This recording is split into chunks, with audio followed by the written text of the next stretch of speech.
Mesdames et messieurs, chers amis, bonjour. Merci de nous retrouver pour ce rendez-vous de Business and Leaders. Aujourd'hui, j'ai le plaisir de recevoir un jeune entrepreneur dans l'univers de la tech qui va nous faire découvrir son univers, son projet, son histoire.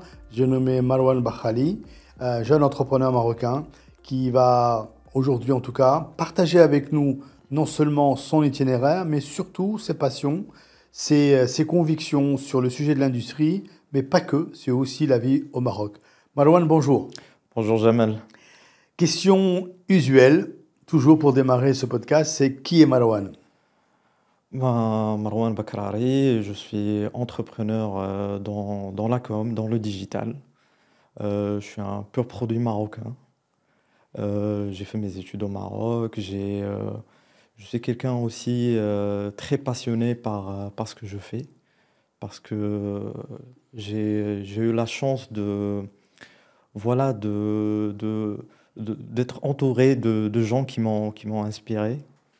Et ça, en fait, ça a construit un frame of reference qu'aujourd'hui j'utilise, que j'emploie, que j'investis dans mon travail, dans tout ce que je fais.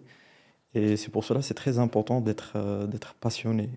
Et je suis quelqu'un de très passionné par le digital, par la com, et surtout par aider, créer des liens. C'est quelque chose qui me passionne énormément. Et à travers mon travail, le fait que je sois entrepreneur, c'est un métier qui s'appuie beaucoup sur le relationnel. Et ça créer des connexions humaines, c'est très important. À l'heure où on fustige le système éducatif public, tu me dis avec le sourire que tu as fait le système public marocain. Qu'est-ce que tu en as tiré de cette éducation et formation? Alors, j'ai fait la fac de droit. J'ai commencé par le droit. Et pour moi, franchement, c'est dans ma famille, plusieurs personnes avaient pris ce chemin.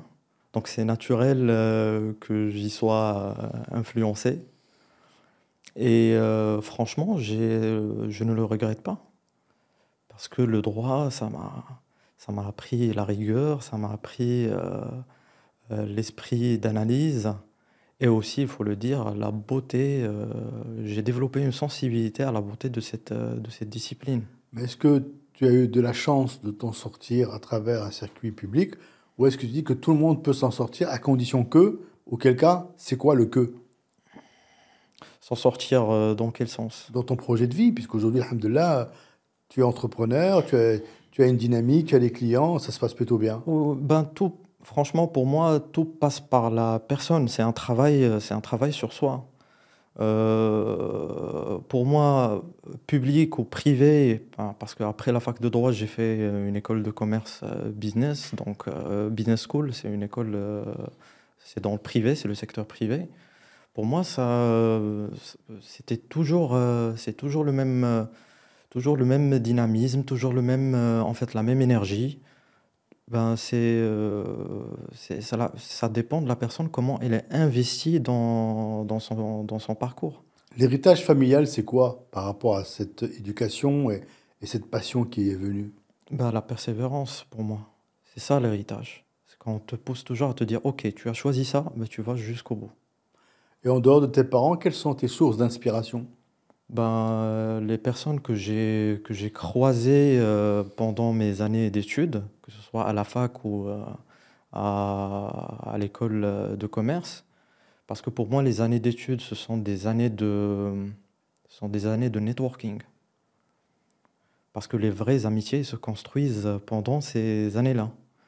Et c'est avec ces personnes que vous allez sûrement être amené à collaborer dans le futur, professionnellement parlant. Donc pour moi, je le dis toujours, c'est l'occasion pour les gens qui souhaitent se lancer après dans des projets et tout, d'identifier qui sont les personnes qui peuvent les aider plus tard. Vos camarades de classe, votre professeur, c'est votre mentor. L'école aussi, elle peut jouer un rôle, elle peut vous soutenir, elle peut vous aider voilà, c'est arrivé dans mon cas.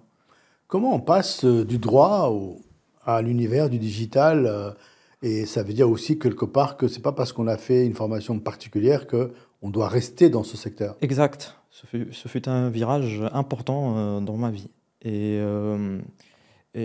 Moi, au début, ben, je voulais faire. J'étais je suis toujours passionné par tout ce qui est visuel, l'art visuel et tout.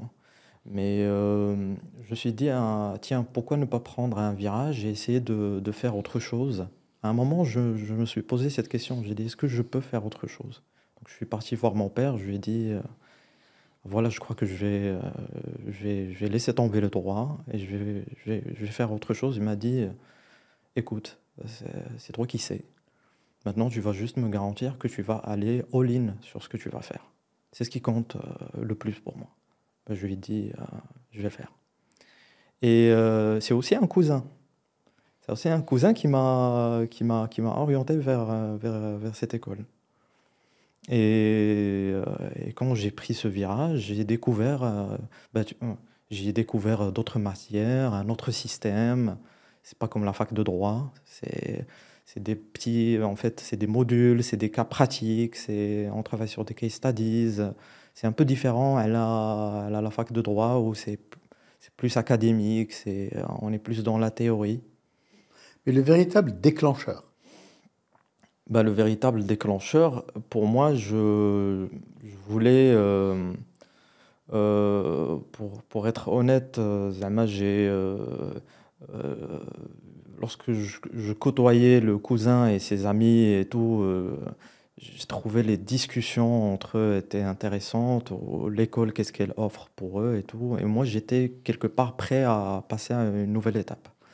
on est dans un momentum où beaucoup de jeunes qui ont ton parcours ou qui Mhm. sont peut-être dans un parcours d'éducation supérieure dans le public se posent 3 milliards de questions en se disant bah, moi je ne vais pas y arriver, de toute façon le public ça ne marche pas. Toi tu prouves qu'à un moment donné on peut fonctionner de manière successful. Quel est l'enseignement que tu tires et que tu pourrais partager avec cette jeunesse marocaine qui nous regarde? C'est-à-dire prendre ce virage avec... Croire en eux, développer de la passion, des projets et ne pas rester strict dans la matière qu'ils sont en train d'étudier par exemple. Ben, rester ouvert, en fait, pour moi, j'étais toujours quelqu'un de très ouvert à ce que je peux faire. Je sentais toujours qu'il y a plusieurs façons pour en fait, libérer son potentiel, qu'on n'est pas obligé de rester dans une case toute sa vie. Parce qu'on peut Moi, je me suis redécouvert grâce à l'expérience que j'ai eue à l'école de commerce. C'est là-bas où j'ai découvert autre chose. En faisant par exemple mon master là-bas en communication, ben, c'était pour moi une sorte de revanche personnelle parce que je voulais faire l'art visuel au début. Et là, la com, on touche un peu à cet aspect artistique, on est un peu dans les couleurs, on est un peu dans le branding. Donc, pour moi, il faut oser, moi, tout simplement. Si j'ai un conseil à donner aux jeunes comme moi et aussi plus jeunes comme moi, c'est oser. Oui, oser, mais en même temps, comme tu le sais certainement, c'est que beaucoup de ces jeunes aujourd'hui sont plutôt dans une posture de victime. Et oser quand on voit que dans son environnement, bah, c'est difficile, toi, il t'a fallu une force supplémentaire qui était de dire je vais le faire, je vais y aller, quel que soit X. Comment on pousse cette jeunesse à faire ça? Ben, je vais donner un exemple de mon expérience. Ben, l'exemple, c'est quand j'ai décidé d'organiser des événements TEDx. J'ai fait au début avec un membre de ma famille, c'est un cousin aussi. Du coup, au début, on était juste Peux-tu des... rappeler ce que c'est que le TEDx? Ben, un TEDx, en fait, c'est un format, ce sont des événements où on invite des personnes inspirantes à partager des idées à fort impact et c'est autour de l'éducation, des fois autour de la psychologie, de la science. Donc le but, c'est d'inspirer et de partager le savoir. Donc pour moi, les événements TEDx, parce que j'ai organisé 3 événements TEDx, Pour moi, c'est une expérience qui m'a marqué à vie. Parce qu'il faut aller postuler, candidater pour avoir une autorisation. On te donne l'autorisation, tu reviens pour contacter les sponsors, pour contacter les speakers, aller chercher les speakers, les convaincre pour venir partager, parler à la presse aussi, pour créer voilà, une communication autour de l'événement. Donc il va falloir décrocher son téléphone, il va falloir défendre son idée jusqu'au bout, il va falloir aussi euh, faire appel à des partenaires qui vont financer une partie de l'événement, qui vont vous donner quelque chose et vous allez leur offrir en contrepartie un peu de visibilité. C'est vraiment un projet que tu crées autour d'un événement qui est son objet, c'est partager le savoir. Donc, c'est pour cela, moi, je dis, il faut oser, surtout, et quand je dis oser, il faut accompagner ça avec du travail. Moi, je dis qu'il ne faut pas rester en retrait, il faut passer à l'action. C'est en passant à l'action, ben, tu vas découvrir des choses, tu vas apprendre, tu vas commencer à mieux, en fait, maîtriser certains outils, à les mieux manier. Mais si tu restes en retrait juste en tant qu'observateur, ça va pas être, c'est pas beaucoup utile. D'ailleurs, je dis souvent, pour moi, le courage, c'est une ressource encore plus rare que l'intelligence.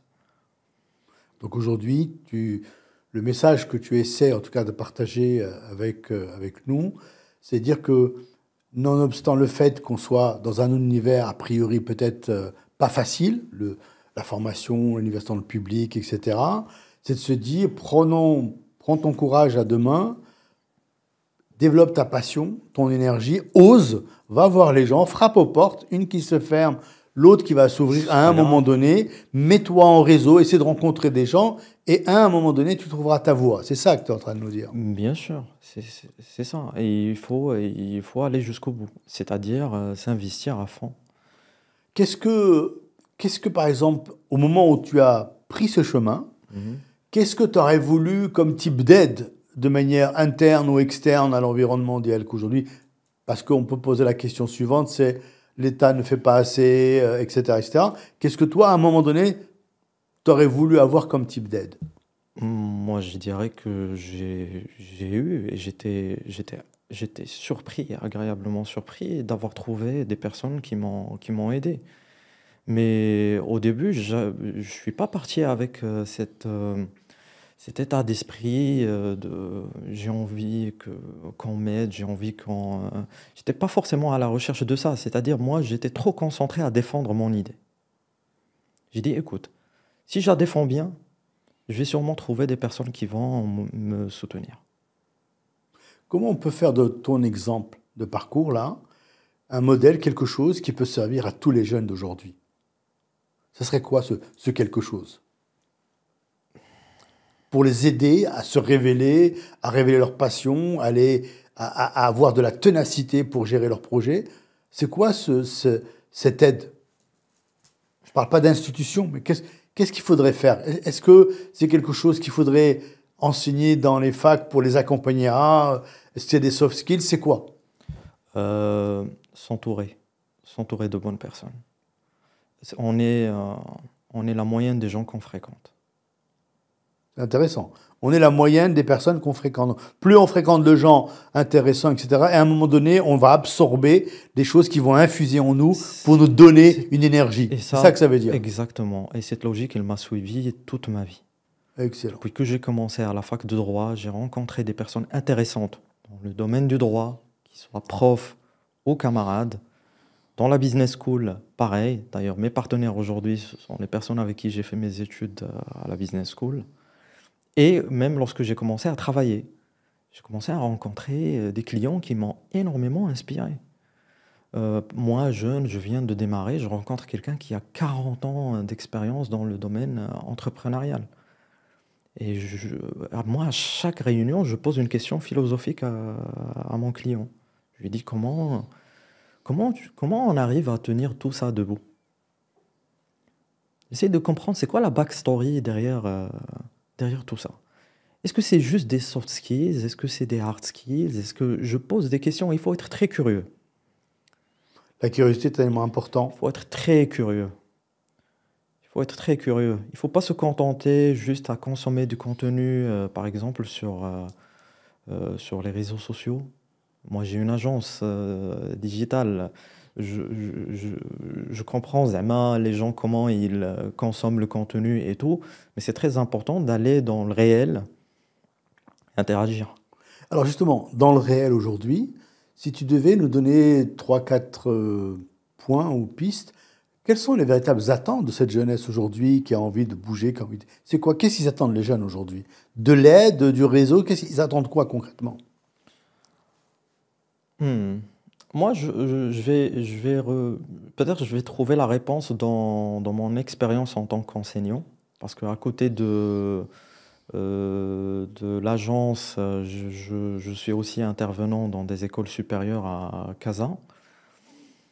Et moi, je sens que les étudiants que j'ai en face, euh, ils veulent un intervenant, et ils veulent quelqu'un qui va les aider à naviguer dans la complexité de ce monde.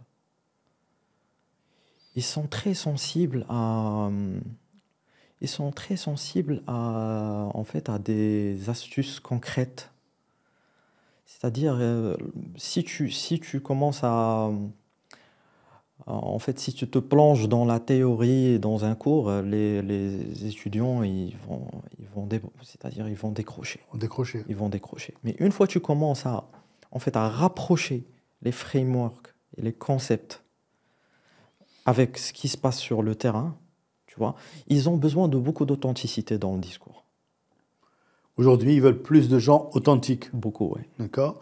Est-ce que tu sens qu'aujourd'hui, il y a aussi... ils veulent quoi? Ils veulent être tous des entrepreneurs, tous des salariés. Ils veulent quoi? Ils veulent plus d'éducation, plus de quoi? Moi, je pense qu'ils sont à la recherche d'épanouissement, que ce soit dans le salariat ou dans l'entrepreneuriat. Moi, je ne suis pas partant du tout envers, en fait, créer ce glamour autour de l'entrepreneuriat. Je sais que Tout le monde n'est pas entrepreneur. l'entrepreneuriat, je peux te le confirmer. Des fois, c'est vrai que tu n'es pas en train de faire une tâche précise avec tes mains, mais ton cerveau, il fonctionne tout le temps et tu dors très mal. Donc, si tu n'es pas suffisamment passionné par ce que tu fais, ça va être difficile. Si on compare notre pays à d'autres pays, est-ce que tu penses qu'aujourd'hui, quand on est jeune, en 2025, il y a les conditions pour pouvoir, on va dire, se révéler, faire des choses, se planter, revenir? Ou est-ce que tu dis il y a encore du chemin à faire? Non, bien sûr, il y aura toujours du chemin à faire. Et il faut... Alors, moi, je crois qu'on n'a pas le choix que d'être optimiste. Sinon, il n'y a que voilà, le nihilisme et le cynisme et le désenchantement, et cela ne mène nulle part. Mais attention, quand je dis optimiste, ce n'est pas de l'optimisme naïf. C'est de l'optimisme avec du travail. Et surtout du travail sur soi. Ça, c'est ma conviction. C'est vrai que le monde aujourd'hui, il est complexe. Mais moi, je crois profondément qu'au cœur de la complexité, il y a des chemins. Il y a des chemins extraordinaires. Et je crois que la difficulté, en fait, elle provoque une certaine intelligence. Elle invite la créativité aussi. Et la complexité ne doit pas être une raison, une excuse pour ne pas prendre une action. Au contraire, il ne faut pas être un touriste, il faut être un explorateur. Est-ce que c'est facile pour un jeune qui habite à Sidi Atman ou Lissasfa ou Ensba de comprendre justement cette opportunité qu'il pourrait avoir, de dire je dois être volontariste, je dois travailler sur moi? Est-ce qu'on peut comprendre son interrogation? Et si oui, comment on peut les aider? Quelle musique peut-on jouer pour qu'ils comprennent que c'est possible?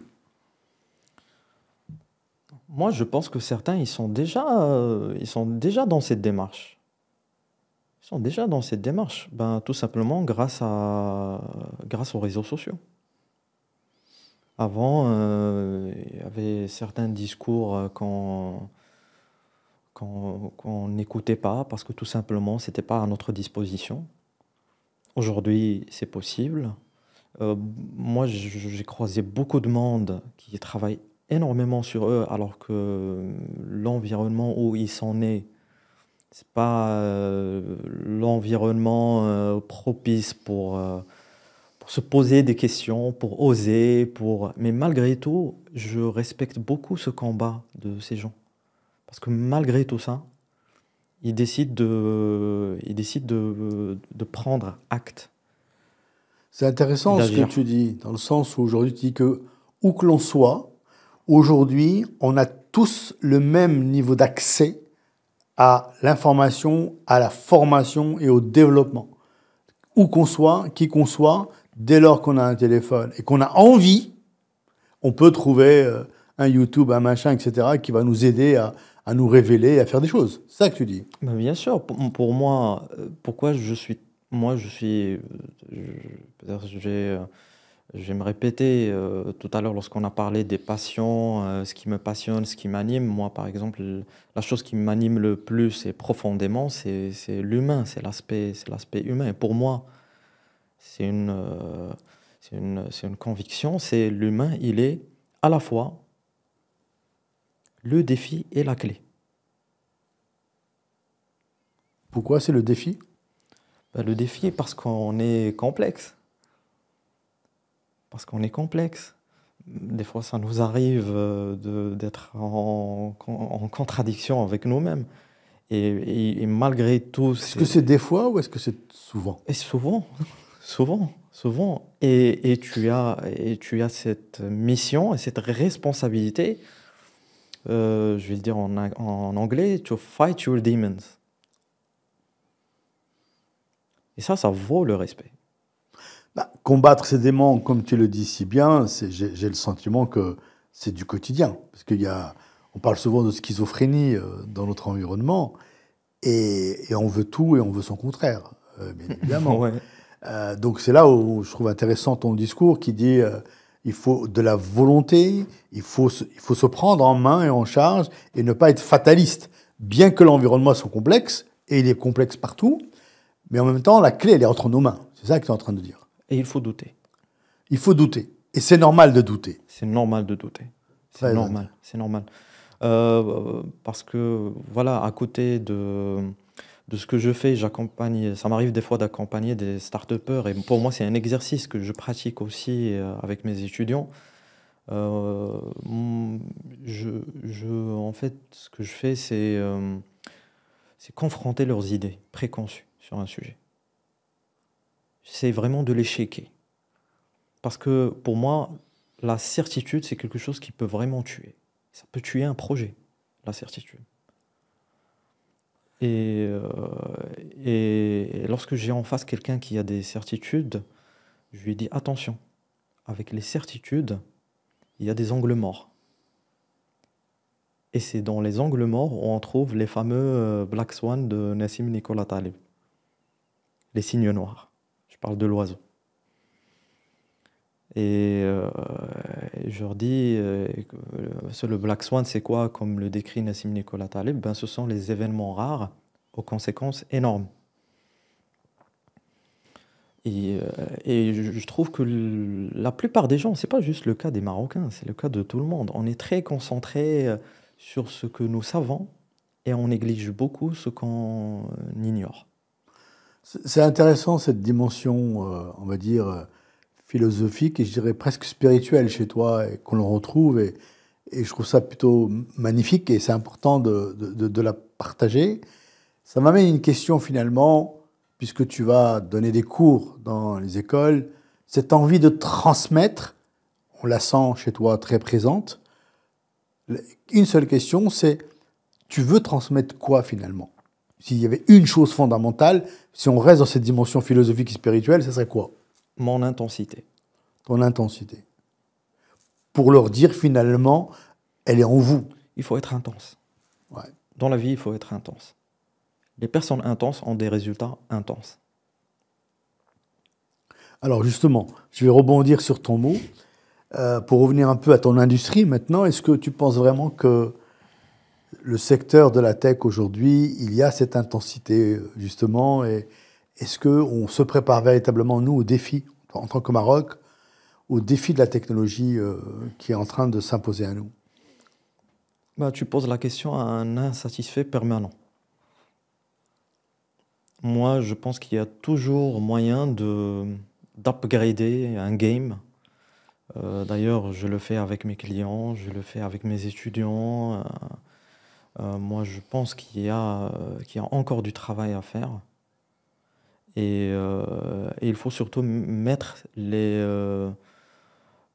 c'est pour cela, par exemple, au sein de mon agence, lorsque je prends un projet, je vais à ce que les bonnes personnes soient à la bonne place pour faire le travail. Je recherche en eux cette intensité, Ouais, ouais. intensité. Je recherche en eux l'authenticité aussi. Et je pense que c'est quelque chose, pour moi, l'authenticité, c'est quelque chose qui compte énormément dans le travail. Euh, D'ailleurs, je ne sais pas si je peux enfin, parler de mon expérience avec certains clients que j'aide pour qu'ils travaillent un peu sur leur personne, sur leur personal branding et tout. Lorsqu'on me demande quelles sont les stratégies à adopter, quelle posture, moi, je reviens toujours à l'authenticité. Alors justement, pour continuer le fil conducteur sur l'industrie elle-même, Hmm, aujourd'hui, d'accord. beaucoup de gens s'accordent à dire que le Maroc a quand même pris beaucoup de retard pour être Hmm, dans le game, hmm, pour permettre la création ou l'émergence d'un véritable secteur de la mhm, tech, mhm, des entrepreneurs, mhm, etc. mhm. Quelles sont les deux ou trois choses qui nous manquent véritablement si on se compare à la dynamique internationale? Ben, je pense les talents, ils sont là. C'est une ressource. Je crois que je vais parler parce que cette industrie, elle peut pas bouger sans acteurs qui sont les annonceurs. Moi, je suis dans le digital, je suis dans la com. Mais au fil de l'eau, en fait, je remarque que, parce que ça fait 8 ans que je fais ça, c'est que les marques et les entreprises, il y a, en fait, les annonceurs, ils commencent un peu à s'ouvrir à des idées, ils commencent un peu à dire, OK, on peut oser en termes de contenu, en termes de choix, de création de contenu, en termes de crafter une action un peu décalée par rapport à ce qui se passe euh, dans le game. Et je crois que il faut, il faut donner un peu plus d'espace à cette ouverture d'esprit, à y donner plus de champ à ces talents pour mettre en exergue leur créativité. Ce que j'entends derrière ça, et je parle sous ton contrôle, c'est que la communication digitale aujourd'hui est une évolution, on va dire, obligatoire pour l'ensemble des acteurs, sauf que beaucoup encore sont plutôt dans un effet de mode, alors qu'il y a des ruptures qui doivent accompagner, notamment en termes de contenu, etc., cette culture de la communication digitale. C'est ça que tu es en train de dresser comme tableau, n'est-ce pas? Exact. Je pense qu'il faut lorsque moi je pars voir un client, et souvent les clients avec qui je m'entends très bien, ce sont des clients qui me donnent cette possibilité d'aller au-delà de certaines lignes ou de certains codes de communication. Mais alors justement, comment on peut pousser une société qui est assez conservatrice à aller encore plus vite dans cette rupture communicationnelle, parce que d'abord le monde va vite et nous, on n'a pas trop le temps. C'est-à-dire que nous sommes une société qui n'aime pas les disruptions et qui est plutôt dans les évolutions lentes. Donc, comment on gère ça C'est un vrai paradoxe dans le momentum dans lequel on est. Gérer ça du côté On parle des jeunes Oui, avec les les... jeunes, les clients eux-mêmes, parce que dans une entreprise, il y a Mhm, plusieurs populations, hein. Il y mhm. a il y a ce qu'on appelle les fameux boomers, les X, les Y, les Z, bientôt les alpha. Tout ce monde-là, chacun a comment dirais-je, vit dans un paradigme particulier. Et quand il s'agit de mettre en place des stratégies de com digital en particulier, les attentes des uns ne sont pas celles des autres. Et à un moment donné, ça crée des paradoxes. Ben, exact. Moi, je pense que les jeunes ne doivent pas aller, ou bien les talents dans euh, mon industrie d'ailleurs, lorsqu'on va chez un client, on ne va pas avec... il faut laisser un peu la vanité de côté, parce que souvent, euh, lorsqu'on est dans son domaine, tu vois, on vient à la réunion avec un jargon, et souvent en face, on a quelqu'un qui a beaucoup d'expérience et il préfère que tu lui dis la vérité directe. Et si quelque chose, si quelque chose te dérange dans ce qu'il fait, faut le dire, il faut oser le dire et avoir un discours, je répète, authentique avec tes clients et voir si la personne que tu as en face, tu arrives en fait à la pousser à se remettre en question.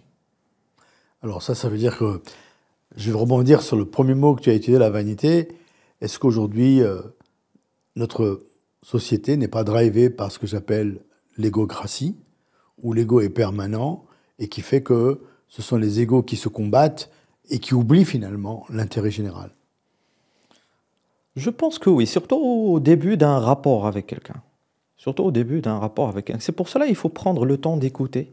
Parce que si moi, j'efface la vanité, ben, ça veut dire que je vais être plus attentif, que je vais donner plus d'espace à mon interlocuteur pour me révéler des choses. Ben, peut-être lui, il va être un peu sur... c'est son ego qui va parler et tout. Ben, je le laisse faire. Et après, je reviens et j'essaie de comprendre pourquoi il a cette posture. J'essaie de poser d'autres questions, j'essaie de trouver d'autres chemins pour l'atteindre. Et là, avec le temps et avec la discussion, l'ego, il commence un peu à s'effacer et la personne, elle commence à se révéler. Mais est-ce que l'ego aujourd'hui, qui nous pollue tous dans la société dans laquelle on vit, n'est pas quelque chose qui est le mieux partagé, y compris par les nouvelles générations? Ou est-ce que toi, tu pars du principe peut-être que, il est beaucoup plus en recul, ces nouvelles générations, et qui fait qu'il y a un décalage de communication? Euh,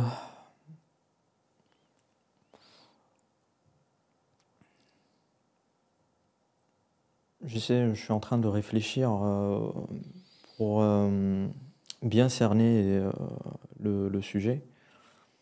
C'est-à-dire ce que tu me décris là, c'est que tu as une génération qui est en recul, qui est en retrait, c'est ça? Oui, c'est-à-dire que aujourd'hui, hein, tout Hmm. à l'heure, on a abordé Hmm. l'égocratie en tant qu'élément de gouvernance dans l'ensemble des sociétés, publiques ou privées, mais et donc qui est gouverné par l'ego finalement, et que cet ego est ce qui est le plus partagé par tout le monde, à toutes les générations.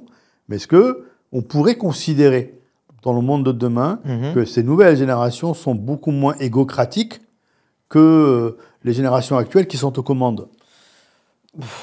Je sais pas, moi, pour moi, l'ego, ça fait partie de la nature humaine.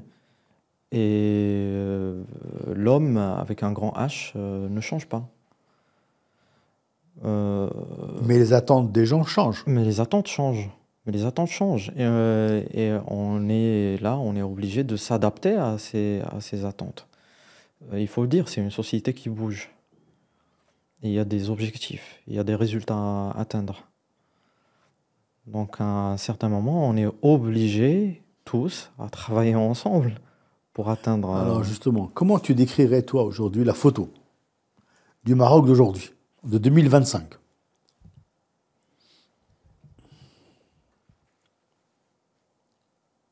On est sur la bonne voie, mais il faut encore du travail. Il Quel faut qu'on travail? continue. Quel travail? Eh ben, il faut qu'on continue à s'investir, chacun dans son domaine, pleinement, avec amour, avec passion. C'est très important. Est-ce qu'il y a des sujets qui sont plus importants que d'autres dans ce travail à faire? Tous les sujets, pour moi, ils sont importants. Tous les sujets. C'est soit on est all-in, c'est soit on reste on recule. Mais s'il y en avait 2 ou 3 prioritaires.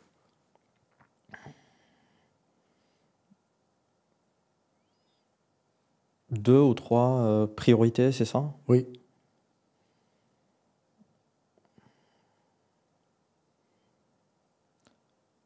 Alors, je vais parler à partir de ma situation, c'est-à-dire ma position. Moi, je pense que au niveau des entreprises, des startups et tout, on a vraiment besoin d'être entouré. On a besoin d'être dans un système en fait, qui t'aide à grandir. Aujourd'hui, il y a beaucoup de jeunes qui se lancent dans l'entrepreneuriat, mais ils naviguent très mal ce monde qui est jonché par des difficultés. Donc c'est important qu'on fasse focus sur cet aspect-là. Et aussi, je pense que l'éducation, c'est un sujet important. C'est la base de toute société, c'est la fondation. Ce sont des sujets pour moi qui m'intéressent beaucoup. L'éducation parce que je suis enseignant, je suis intervenant et je suis aussi entrepreneur. Donc je vois autour de moi aussi des entrepreneurs qui sont à la recherche de conseils, ils sont à la recherche de mentors, ils sont à la recherche pas juste de mentors qui donnent des conseils vides, mais d'une personne qui les aide à ouvrir les yeux. Par exemple, moi, quand j'accompagne des start-upers, je leur dis, écoutez, ne tombez jamais amoureux de vos idées. Ça veut dire quoi? Parce que souvent, lorsque tu vas avec un business model, ce business model, il est challengé par la réalité. Et si tu es fou amoureux de ton idée, une fois tu reçois une claque, tu es paralysé. Juste quand tu as en face de toi un jeune de 22 ans aujourd'hui qui se réveille le matin et qui est déboussolé, qu'est-ce que tu peux lui dire? C'est pas grave. C'est pas grave d'être déboussolé. C'est que le problème, c'est qu'aujourd'hui, avec les réseaux sociaux et tout, il y a ce discours de you have to figure out, tu vois, très tôt, ce que tu veux faire dans la vie, réussir très vite. C'est pas grave si on fait un peu de retard. L'essentiel, c'est de se permettre d'échouer. Et pourquoi ne pas inverser le problème?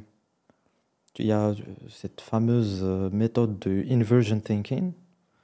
Au lieu de dire comment je veux réussir, ou comment je vais réussir, pose-toi la question, qu'est-ce qui peut garantir mon échec? Et à partir de là, tu construis la solution. Est-ce que tu penses qu'aujourd'hui, la majorité de la jeunesse qui est en dehors du marché, on va dire, du travail, de la vie de tous les jours, est en capacité d'avoir ce type de questionnement, ou est-ce qu'elle est plutôt dans je dois vivre, je dois aider ma famille à vivre? Comment on peut concilier les deux discours ou les deux postures? Entre la, la réalité, c'est ça, ardue, Ben oui, et la philosophie. bien sûr. Parce que les gens qui nous regardent aujourd'hui, ces jeunes, peuvent se dire, mais les gens, ils sont en train de converser tranquille, mais moi, le matin, j'ai 22 ans, quand je me réveille, je ne sais pas quoi faire. J'ai mes parents, je dois les aider.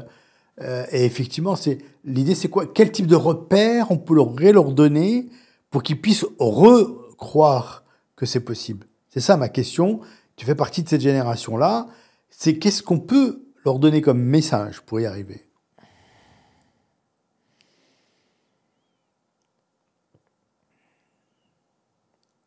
Ça n'a pas empêché des personnes à être artistes.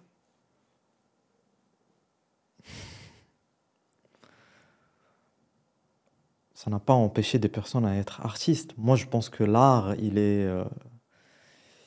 il te donne une réponse à tout. Je sais pas, c'est ma conviction. Je trouve que c'est formidable des fois lorsque tu trouves une personne, malgré une situation précaire, elle, elle peint des tableaux, elle fait du théâtre, elle joue la musique. Et je pense qu'on peut combiner les deux mondes. Moi, je pense qu'on peut combiner les deux mondes. On peut s'adonner à ce côté artistique, à ces réflexions-là, et en même temps être dans le feu de l'action, en train d'exécuter, en train d'affronter une certaine réalité. Mais alors justement, ce que tu es en train de me dire, c'est que ce jeune de 22-23 ans qui est déboussolé, il a le droit d'être boussolé, ce n'est pas un problème en soi. Mais ce que tu es en train de me dire, on va revenir un peu à l'objet de la discussion tout à l'heure, à savoir que les opportunités existent. Il faut plutôt qu'il aille se battre dehors et qu'il aille trouver les bonnes personnes qui vont lui tendre la main à un moment donné. Peu ou prou, ils vont lui tendre la main, mais qu'en même temps, cette réalité-là existe, on ne peut pas l'ignorer. Que la réponse, ça ne peut pas être que l'art. Je veux dire, ma question derrière, c'était, toi qui as connu un parcours public, etc., tu as eu à un moment donné un virage que tu as pris. Dans ce parcours, tu as eu des momentum où des gens t'ont donné de l'espoir, j'imagine. Bien sûr, bien sûr. Mais pour être honnête avec toi, Jamel, moi j'étais un peu comme le mythe de Sisyphe de Camus, tu vois. J'étais en train de pousser ce rocher et j'ai trouvé en ça, j'ai quand même forgé un sens et j'essaie toujours de le forger, ce sens. Moi, je suis contre rester figé sur place. Très bien, ça c'est une bonne image. C'est que, Quelle que soit la ouais, situation, quel que soit le le purpose, contexte, il faut agir, il faut faut faire agir. une action, il faut prendre. Parce qu'on ne peut pas, même dans mon travail, je dis à mes clients, lorsqu'ils me disent peut-être c'est pas le bon moment de lancer une campagne, je dis mais écoutez, mais au moins on aura des insights, Ouais, tu as il y aura raison. des learnings. Et ces learnings, ils vont servir, c'est sûr. On va innover dans ce podcast. Let's go. On lance une rubrique à cœur ouvert. Super. Et donc, tu as 9 questions. Ok, Mais tu vas en choisir que 3. Donc, et tu me donneras. Et moi, je vais lire la question et tu devras y répondre à cœur ouvert. Donc, ça marche. tu choisis Je parmi choisis 3, au 4. hasard 3 Ok. et tu me les donnes sans regarder, bien sûr. Voilà. Et Voilà. voilà, très bien. Donc, tu vas me les donner et on va les lire et tu vas y répondre à cœur ouvert, bien évidemment. Let's go. Si tu pouvais poser les mots juste sur une blessure ou une peur que tu n'as jamais formulée, ça serait lesquels? Une blessure ou une peur?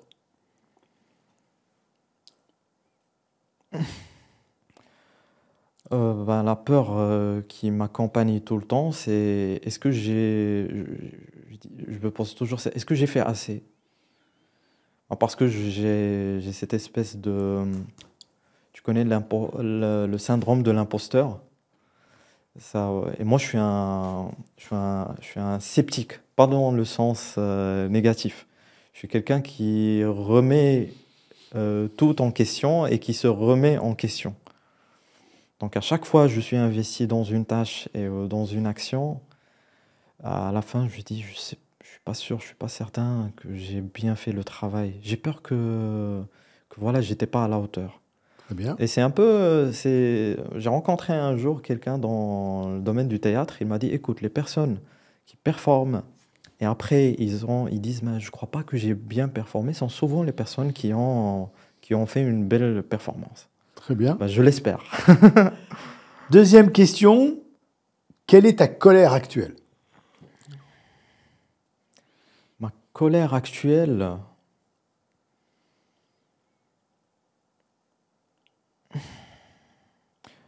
Ma colère actuelle, franchement, ça fait un moment que j'essaie de relancer un des podcasts que j'avais lancé il y a un moment. Et ça me frustre depuis parce que j'ai pas repris. Et moi, ma colère, c'est les tâches que je termine pas. Ça c'est ma colère. Lorsque je termine pas mes tâches, quand c'est incomplet, ça provoque ma colère. Si tu pouvais parler à l'enfant que tu étais, que lui dirais-tu aujourd'hui? Je te protège. Je te protège. Et donc, le bénéfice, c'est que moi, je peux prendre une question. Yeah, sure. Pareil, je vais la prendre au hasard. Joker. Voilà, et je vais te la poser.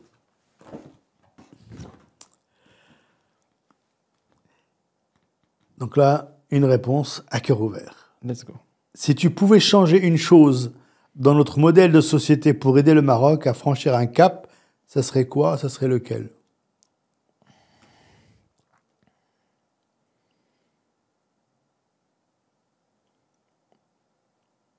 Faire plus confiance. La confiance. La confiance. Je crois qu'il y a une crise de confiance. Il y a une crise de confiance. Il y a une crise de confiance. Comment tu peux expliquer cette crise de confiance de ta lecture, encore une fois, et de ton parcours, et de ton observation, et aussi ta capacité aussi à être un observateur dans l'univers digital où les remontées d'informations sortent? Comment on peut expliquer ça? Ben, je vais être... par exemple, on a des seniors qui doutent un peu de la capacité des jeunes à faire des choses, à diriger aussi, etc., à être très créatifs. Et du côté des jeunes aussi, il y a aussi le doute qui les garde un peu en recul, c'est qu'ils ne vont pas nous comprendre anyways. Ça ne sert à rien de dialoguer. Moi, je pense qu'entre ces deux mondes, il faut la confiance. Alors, dernière question, est-ce que l'année prochaine, ce sont les élections? Est-ce que tu vas aller voter? Sure. Et justement, si tu avais une doléance à faire à tous les partis politiques confondus, une seule, ce serait quoi ta demande pour justement rétablir cette confiance?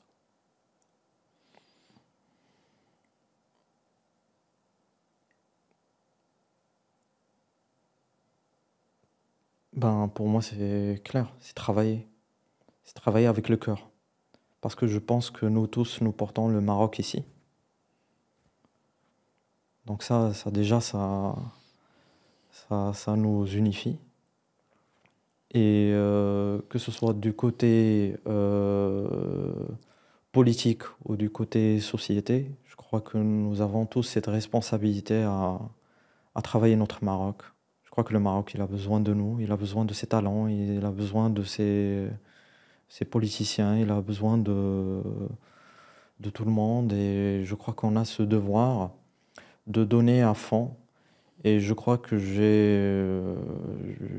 cette conviction, j'ai toujours porté depuis mes études, à la fac de droit, à la business school après, aujourd'hui, en travaillant, en enseignant et en accompagnant des jeunes comme moi. Pour moi, il faut se donner à fond. Il faut se donner à fond. Et je crois que c'est ça, parce que in fine, c'est quoi l'objectif de tout ça? C'est de laisser une empreinte. Il faut qu'on laisse une empreinte, il faut qu'on laisse une legacy, un héritage. On va terminer sur ces mots positifs, legacy, héritage. Vous l'avez entendu, Marwan a exprimé quelque chose de très important. Le Maroc a besoin de nous, a besoin de nous tous. Vous avez pu mesurer à travers la conversation avec Marwan la profondeur philosophique et spirituelle. Ça veut dire que nos jeunes aujourd'hui ont bien évidemment quelque chose à dire, quelque chose à exprimer. Et à travers le parcours de Marwan, vous avez pu aussi comprendre que venant du public, ce n'était pas une condamnation, bien au contraire. Ça lui a permis aujourd'hui d'être un entrepreneur avec succès dans le domaine dans lequel il est. Et en même temps, nous sommes tous convaincus que là aussi le message qu'il a voulu faire passer, cette crise de confiance, c'est quelque chose qu'on doit aujourd'hui lutter pour qu'elle se réinstalle et qu'avec le témoignage de Marwan et d'autres aujourd'hui, on prouve quand même qu'on peut encore rêver de Maroc. À très bientôt.